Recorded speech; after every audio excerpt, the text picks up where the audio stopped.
Computer loading sequence.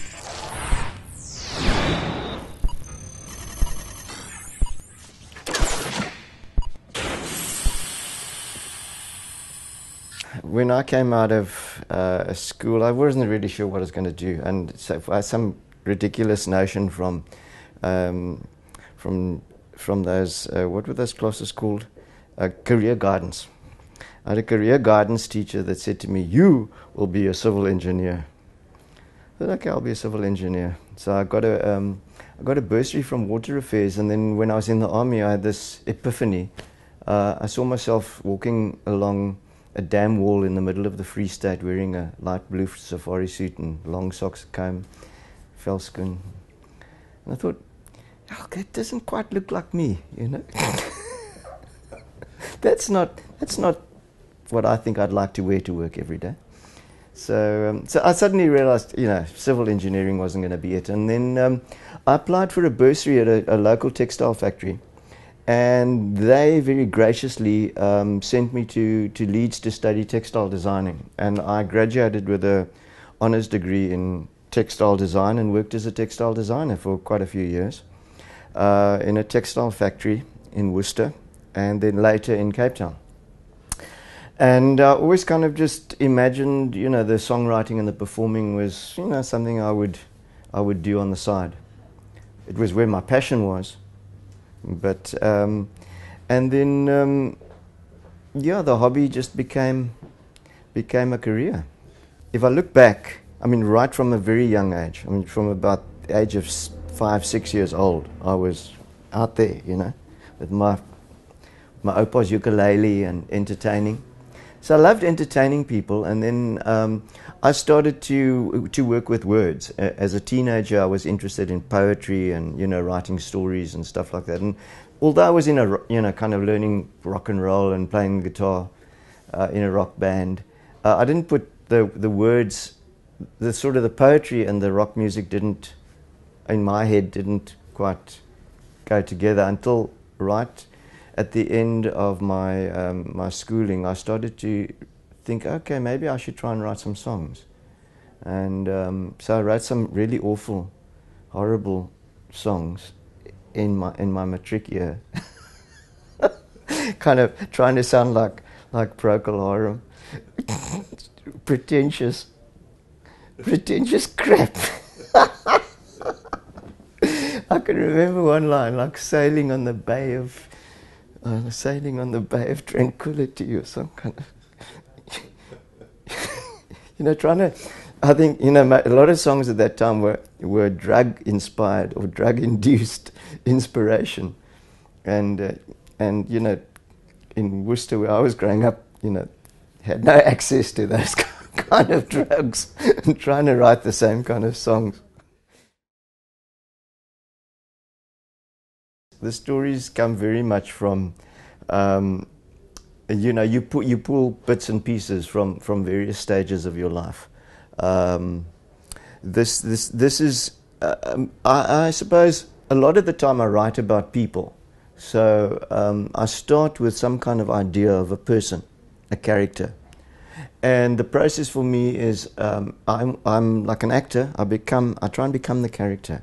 And in becoming the character, I start to imagine what his world would be like, and and I suppose that gets pulled from my own experience. And having grown up in Worcester in the Boerland, my memories and my ideas for stories are populated by those kind of people that I grew up with and knew. And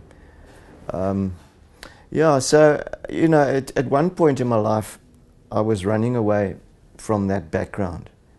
Also, again, this whole kind of idea of everything was happening somewhere else. It was, where we were, nothing was happening. Nothing. All I wanted to do was get out. Once I wrote a song called "The Town I Couldn't Wait to Leave," and that's what it was like for me as a teenager. But then, when I went overseas, and I started to understand how different I was, and how, questioning that idea of who am I and why am I so different, and then starting to think about what makes me who I am. You go back to your past and you start to reevaluate where you come from. And I've used that as a source of inspiration and a point of difference.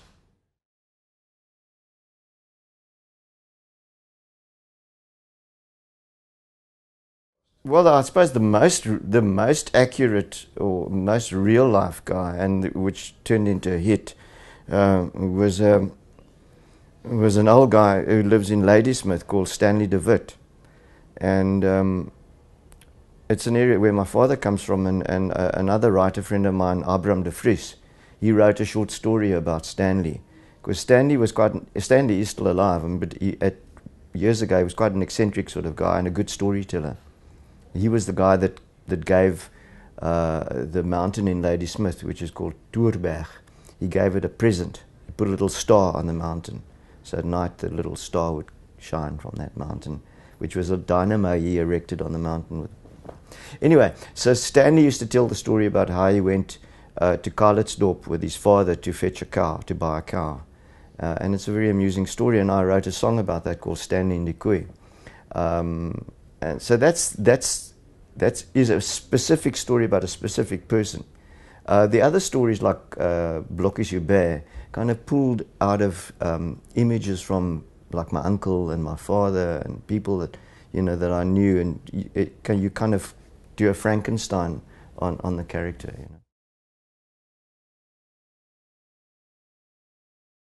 Well, I was working in the textile company, and I met some of the guys from the advertising agency, and invited them to come to one of my concerts. And they saw me performing the kind of songs I was doing, and they at that time had just got the Volkswagen account, and they had done a VW bus ad with Jeremy Taylor, the Ach Please Daddy kind of thing. And they would, and I think Jeremy wasn't available to do the next ad, and they asked me if I would do that, write that for them. In some ways, what they saw in me was a kind of everyman, this kind of itinerant singer on a bicycle, who didn't really, in that context of South Africa in those years, he was someone you couldn't quite pin down. They liked that. They liked that idea, and they wanted to put some kind of family value into the bus, which they did, and then have some kind of humorous story aspect, which is what I provided. It was really nice working with them, because the copywriters and the art direction, I got very involved with those guys, and they were very open to listening to some of my ideas. And yeah, we were good friends, and we collaborated very well on those ads. So I think involved with the Volkswagen commercials for nearly 13 years, and it was a very very pleasurable and a very lucrative experience as well.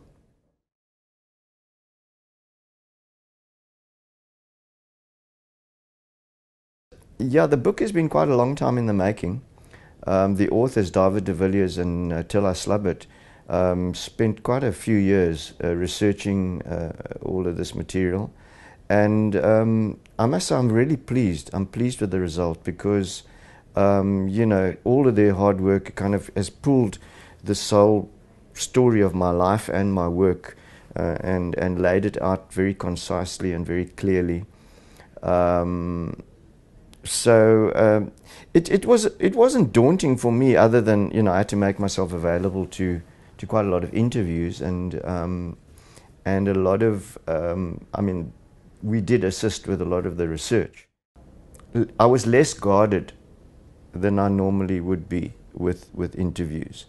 I've learned over the years, having been exposed to many interviews, and being burnt on occasion by how people portray you and what they say. I tend to be quite guarded, and I think before I speak. But with these two authors, it was such a long process that they got very close to me, So it was a relationship that was, they had almost complete access to anything that they wanted to ask me about. But I trusted them that they were, I trusted them that they would be in some ways discreet. But I had no, there was no obligation on their part.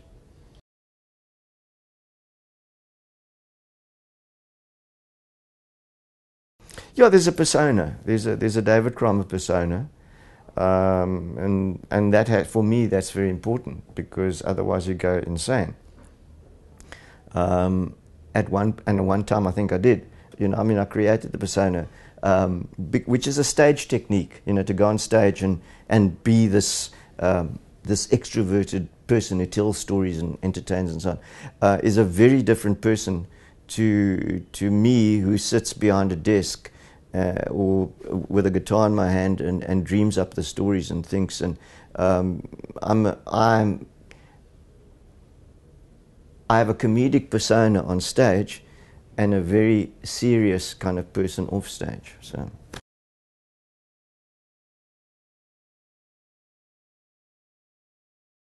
it is. It is. You do have off days. There are times when you think, "Oh, leave me alone," please. But I have had the philosophy, when I go out into the public, it's something that I went looking for. I did go looking for fame, and with fame comes that responsibility to remember that when people meet you in a shopping mall for the first time, it's their first time.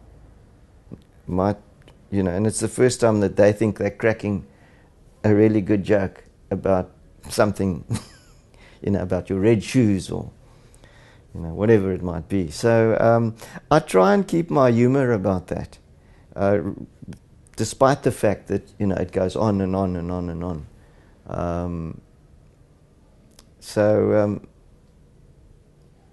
I think I think as far as my audience is concerned, I've handled that quite well.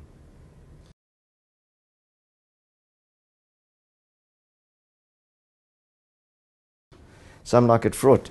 Well, we just had a great season at the Baxter. Had a 13-week run of this musical. It's the first. I wrote this musical on my own without my partner Talib, who was murdered 5 years ago. So in that way, it was quite a milestone for me. I think I needed to do that. It's taken quite a while to get to the point where I felt I could tackle a musical without a partner. It's the first time I've ever written comedy. It's just straight comedy. This is all it was. It was a comedy with music, and it was great working with also a long-time friend and collaborator, Mark Lottering. I wrote it as a vehicle for Mark's character Schmeili, and Mark was absolutely fabulous in it. And we got Christo Davids to play Fuad, and a lot of very other talented people took up the other roles. But it was I enjoyed myself so much. I haven't had so much fun doing a project as I have had with Some Like It Fraught. In rehearsals, I found myself lying on the floor laughing, which is not usually what I do as a director. It takes a lot to get me to laugh.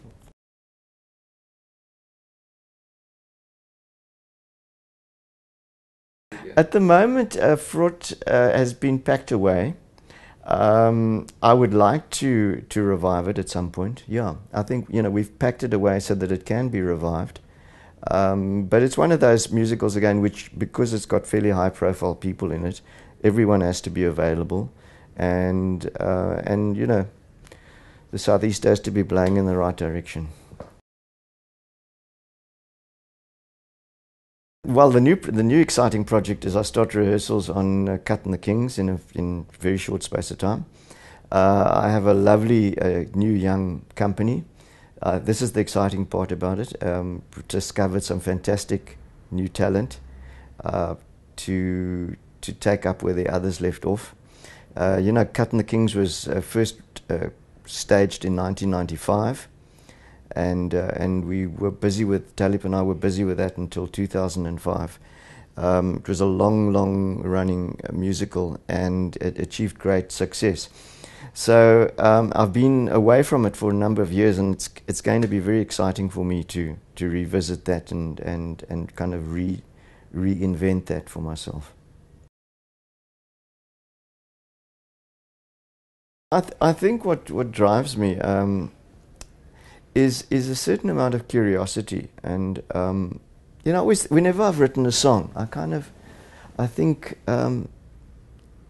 is that the last? You know, once you've written a song, you can't imagine what the next thing is going to be. I have no idea, almost like what the next song would be, unless I'm writing a musical, and then, you know, that's a different craft. So, and you sort of think, well, I must have run out of ideas by now. But it's curiosity, and it's being curious about people and the world around me, and stories, and through research and reading and so on, I find that my curiosity leads me into places that spark some kind of image, and that image in turn leads to another story, another song. So why? I mean, you know, as long as you know, as long as I can keep doing that, I'm sure I will do it. Because if I wasn't doing it, I wouldn't feel that there was much purpose to you know. I mean, it's not as if I want to stop and do something else. I really love doing this. So, and I would like to be healthy enough to keep doing it until dementia sets in. Who was I again?